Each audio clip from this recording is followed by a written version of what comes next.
wake up in the morning, they begin to think about their problems. Those problems are circuits of memories in the brain.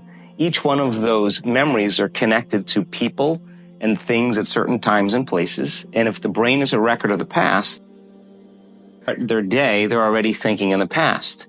Each one of those memories has an emotion. Emotions are the end product of past experiences. So the moment they recall those memories of their problems, they all of a sudden feel unhappy, they feel sad, they feel pain. Now, how you think and how you feel creates your state of being. So the person's entire state of being when they start their day is in the past. So what does that mean? The familiar past will sooner or later be predictable future.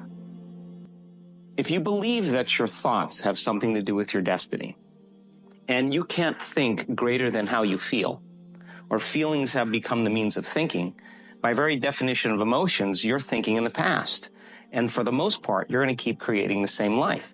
So then people grab their cell phone, they check their WhatsApp, they check their texts, they check their emails, they check Facebook, they take a picture of their feet, they post it on Facebook, they tweet something, they do Instagram, they check the news, and now they feel really connected to everything that's known in their life. And then they go through a series of routine behaviors. They get out of bed on the same side, they go to the toilet, they get a cup of coffee, they take a shower, they get dressed, they drive to work the same way, they do the same things, they see the same people, they push the same emotional buttons, and that becomes the routine, and it becomes like a program. So now they've lost their free will to a program, and there's no unseen hand doing it to them.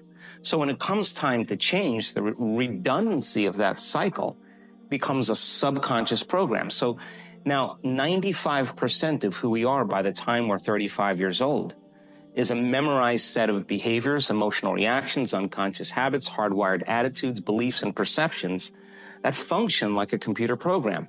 So then a person can say with their 5% of their conscious mind, I want to be healthy, I want to be happy, I want to be free. But the body's on a whole different program. So then how do you begin to make those changes? Well, you have to get beyond the analytical mind, because what separates the conscious mind from the subconscious mind is the analytical mind.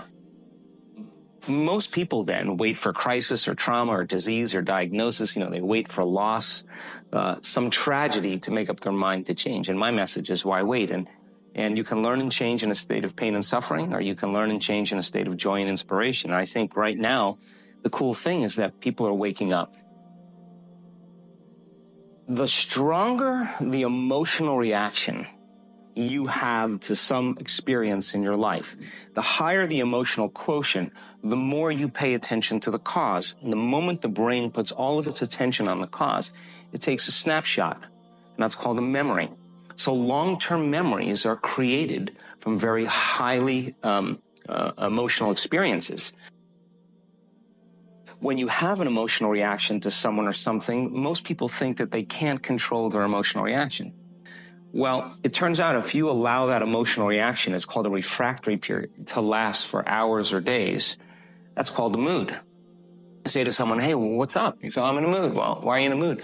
Well, I had this thing happen to me 5 days ago, and I'm having one long emotional reaction.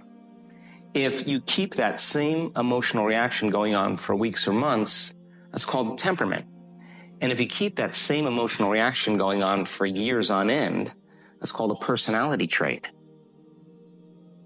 People, when they have an event, what they do is they keep recalling the event, because the emotions of stress hormones, the survival emotions, are saying, pay attention to what happened, because you want to be prepared if it happens again.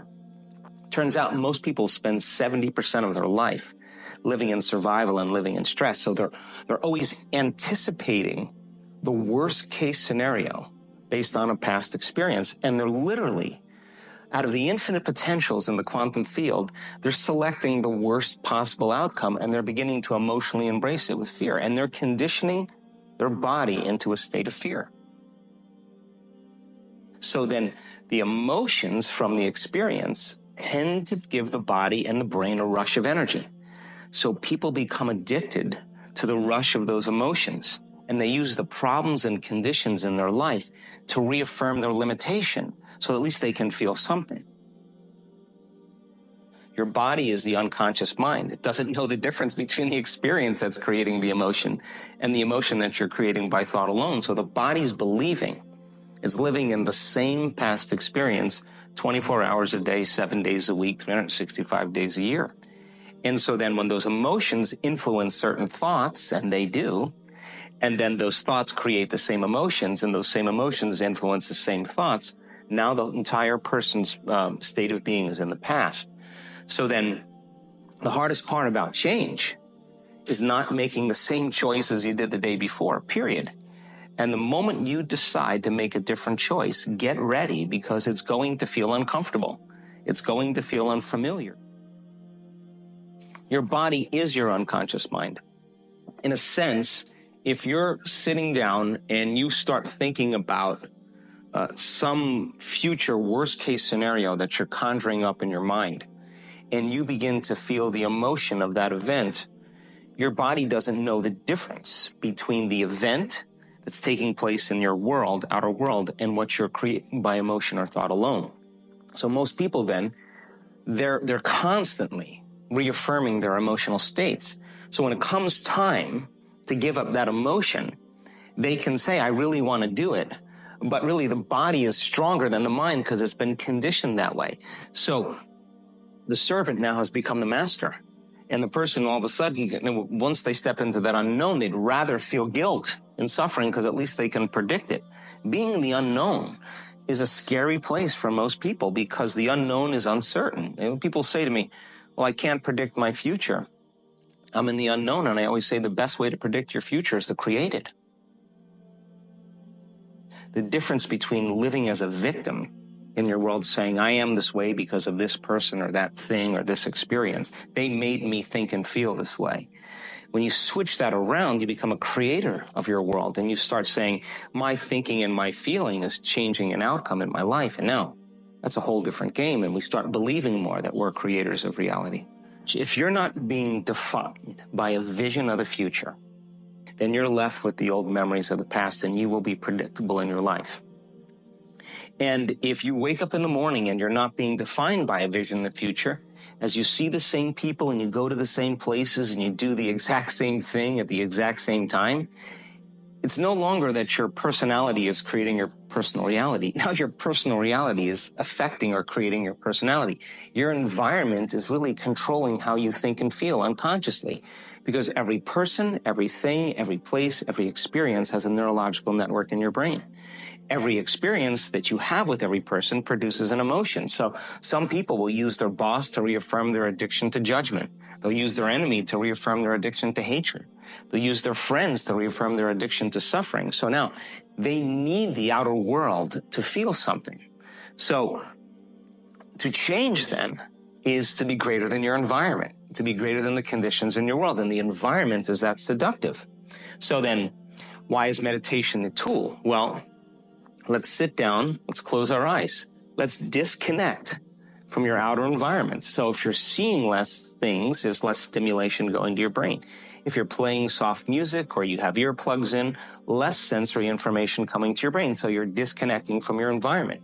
If you can sit your body down and tell it to stay like an animal, stay right here.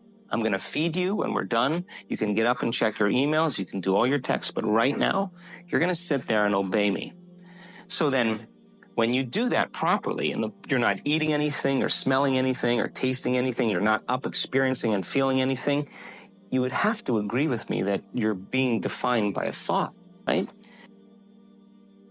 You're telling the body it's no longer the mind, that you're the mind. And now your will is getting greater than the program. And if you keep doing this over and over again, over and over again, over and over again, just like training a stallion or a dog, it's just going to say, I'm going to sit. And the moment that happens, and the body's no longer the mind, when it finally surrenders, there's a liberation of energy. We go from particle to wave, from matter to energy, and we free ourselves from the chains of those emotions that keep us in the familiar past. And we've seen this thousands of times. In fact, we can actually predict it now on a brain.